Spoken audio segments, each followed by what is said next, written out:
In early August of 2011, Oklahoma was experiencing a severe drought. As winds picked up, it set up the perfect condition for a large wildfire that began in Oklahoma City and quickly spread north, threatening the east side of Edmond. Its flames consumed anything in its path so quickly that residents were being told to evacuate the area. Many people don't want to leave their property when something is going on. They want to stay there and try to protect it the best they can. But by doing so, they put their own lives into danger. As the wildfires swept through Edmond, many city entities and outside agencies stepped in to help. The Edmond Fire Department battled the fires while police officers blocked dangerous roads and redirected traffic. Alerting residents about the evacuation and assisting with the coordination was Edmond's Emergency Management Department. We did such things as make announcements to the public using our Code Red emergency warning system. We coordinated for outside resources, like the National Guard helicopters that did water drops. We coordinated with outside agencies for some support because of the scope of the disaster. The purpose of the Emergency Management Department is to protect the citizens of Edmond through mitigation processes, through preparedness, response, and recovery. It's an opportunity to evaluate what could happen here in Edmond and come up with specific plans on how we deal with that. How do we prepare for that? How do we respond when it actually happens? How do we prevent it from happening? That's the mitigation piece. And then, if something does happen and we respond, how do we recover? How do we get back to where we were? Responders to typical emergencies usually include the police and fire departments, but it could also include other city departments like Edmond Electric, the Public Works Department, and Water Resources. Emergency management helps coordinate all of these departments to work together. We have a very detailed emergency operations plan for the entire organization, which not only involves city departments, but also close partners, Edmond Public Schools, the American Red Cross, all of our partners out there. Emergency management looks at all of the services provided by the city, making sure the organization is ready and equipped to respond to many types of real-life emergencies. These events are mostly unpredictable, and when they become large-scale incidents, like the hazardous wildfires, they require several departments and entities to work together. One of the Emergency Management Department's biggest responsibility is coordination, being able to pull people together, being able to plant seeds, to get people thinking and getting departments thinking about what their role is when certain things happen. We like to look at ourselves as being that cohesion that brings departments together, that allows us to respond more seamlessly in emergency situations. We know in Oklahoma we're going to have severe weather, and it could be summertime severe thunderstorms and tornadoes, or it could be wintertime ice storms and blizzards. And there's all kinds of other man-caused disasters in between, hazmat incidents, train wrecks, that sort of thing. When inclement weather is forecasted for any particular day, Brooke Pentons is one of the people you'll find in the Emergency Operations Center, or the EOC. We never know when an emergency could occur, so we have to make sure that when that emergency does occur, we're ready to go. We're ready to start up the EOC within a couple of minutes notice and get going. We're looking at the bigger picture. We're analyzing, organizing information, getting data, trying to maintain a situational awareness of the scene that we're dealing with, whether it's the fire department or the police department or a joint between the fire and the police departments. Warning residents and relaying crucial information is another duty of emergency management.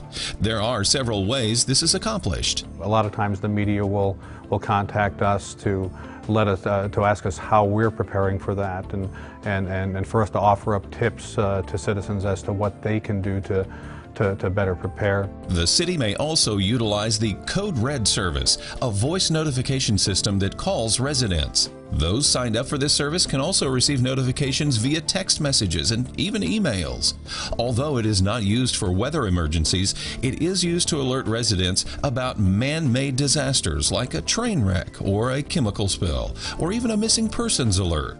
We don't use it for common everyday notices. Like many of our tools, we have to be prudent with the use of them. We don't want people to get so used to receiving them that they become complacent and don't pay attention to them. So we're pretty careful about when we activate and use our system. To register your cell phone number for Edmond's Code Red program, visit edmondok.com/Code Red. You can also visit edmondok.com and sign up for emergency notifications from the city's website. The city's Facebook page also sends out important notifications during emergencies. An NOAA All Hazards Radio is another way to receive alerts from emergency management. We don't want to rely on one particular technology or one particular service for folks to be notified. What we try to do is use a combination of the different venues out there that'll allow us a better chance to inform more people. Emergency management recommends signing up for special alerts that can be sent to you via text message or email. These are generally offered by local news channels and even the National Weather Service.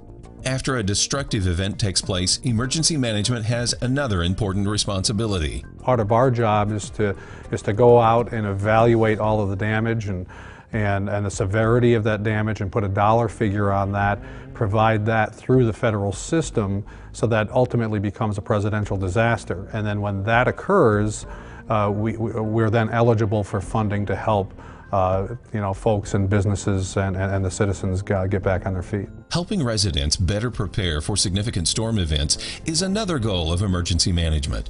During severe ice storms, it's important to have a plan and supplies that will help you and your family. Oftentimes, this type of weather causes power outages, so it's very important in your home to have an emergency kit. In that kit, you're going to want a flashlight, you're going to want a battery-operated radio, you're going to want to have non-perishable food supplies on hand. You're going to want to have a water supply on hand. If you have a power outage, that can go on for many days. So thinking ahead of time and having that plan and having a kit with all of your emergency supplies in one place will help you get through that situation better. We would like to see people stay home and not get out on the roads and not drive. So at home, you're going to want to be able to have enough food for 3 days. And if you're caught in the snow while on the road, in your car, it's a good idea to have a battery-operated radio, to have that flashlight, maybe to have a few granola bars or snack bars just stashed in there in case you do become stranded. Blankets to stay warm just in case that you become stranded on the road. Packing some extra clothing, stocking your vehicle with cat litter just in case you get stuck on snow or ice to be able to provide you some extra traction.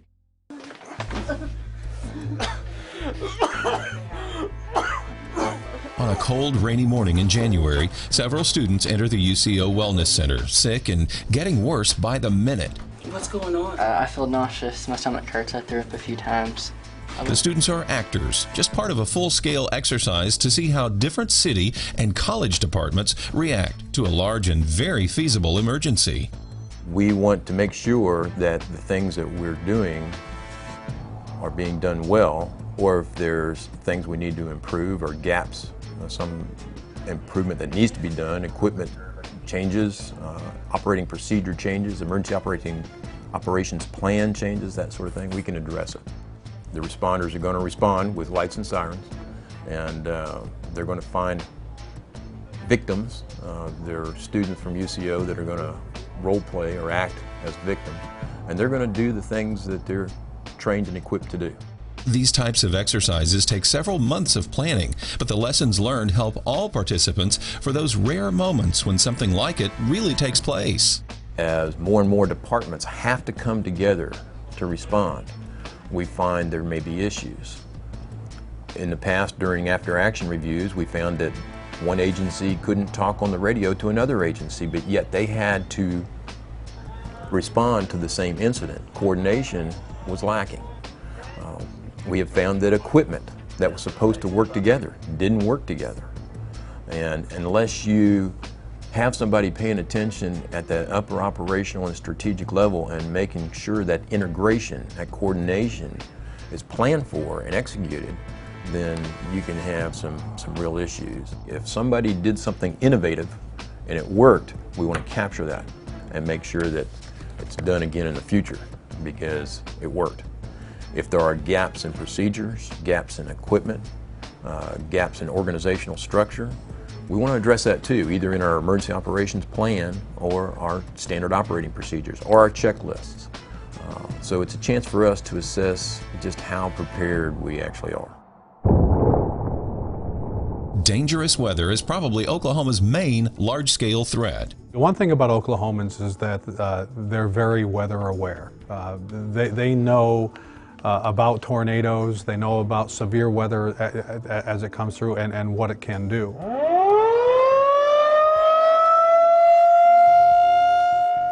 Should severe weather threaten our community, emergency management may sound the outdoor warning devices, commonly known as tornado sirens. When we activate that system, we expect people to take shelter immediately.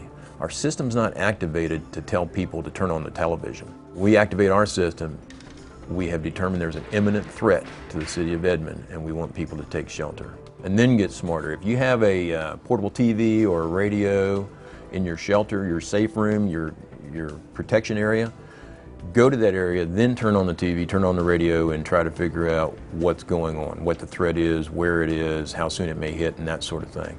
Take shelter first, then get smart. Though some may rely on outdoor warning devices to be their only warning for tornadoes, it's important to understand that they are not intended to alert people indoors. With today's home designs and the nature of storms themselves, hearing a tornado siren from inside a home can sometimes be impossible. Is the high wind and the rain and sometimes hail that are hitting roofs. That can be very loud inside of your home, which makes it very difficult to hear anything outside. So it really is a false assumption that the sirens are going to notify you inside. We recommend that you have an NOAA weather radio or all hazards radio in your home with a battery backup. We recommend that you monitor media outlets. You can do that over your television, you can do that through the radio, you can even do that through the web. But use these alternate sources for information while you're inside your home, and you'll have a better chance of being notified in case there is a severe storm coming. Having a personal storm shelter or safe room is highly recommended. Because of safety concerns, the city does not have a public storm shelter. The reality is, if a storm is coming, the last place you want to be is your car. If you have an opportunity to be in a secure building, to get to the most secure part of that building, to get into a personal storm shelter, to get into a basement of a building that's nearby, that's your best scenario. During a severe event, to get in your car and then drive into that storm just places you in greater danger, particularly if you run into a traffic situation. Emergency Management offers a great program where you can register your storm shelter. By registering, Emergency Management assigns GPS coordinates to your shelter, so they know where to look in case a significant tornado sweeps through your neighborhood. Now let's say we do have a tornado and we go out and unfortunately it's a large scale and there's nothing left. There's no debris for a home. It's hard to tell where there might have been a home. We can use our GPS information that we have, that we looked up after receiving your registration, and use our GPS system, and we know where we need to walk 5 feet this way, 10 feet this way, and then we can more easily find your shelter. To register your shelter, visit edmondok.com/shelter registration. There are a few necessary items you should keep in your shelter when preparing it for storm season. Some things to keep in mind are bottled water, obviously, and snacks that are going to sustain you if you need to be in there for a couple of hours. If you have children, things that are going to entertain them, coloring books, reading books, video games, hopefully the batteries last long enough, AM, FM radio again, and a weather radio again, flashlights, and something that I hadn't thought about it actually until a resident had told me is they have a metal storm shelter, and getting earplugs or headphones to wear while in there, because obviously if debris starts flying, it's going to get loud in there. Emergency Management also offers other sources of important information and programs. If you have an outdoor event going on in Edmond, like a family reunion or a birthday party, you can sign up for Edmond's Weather Watch program. By doing so, you will receive alerts if severe weather is approaching your event. A great resource for preparing your family for emergencies is reading the Personal Emergency Operations Plan Manual. It is available to download online. Just visit edmondok.com/emergency management. To have a copy sent to you, call 359-4564. It has a lot of resources as to preparing your emergency kit. It has a lot of resources as to how do you develop your individual plan. and how you can practice your plan. It's a great publication.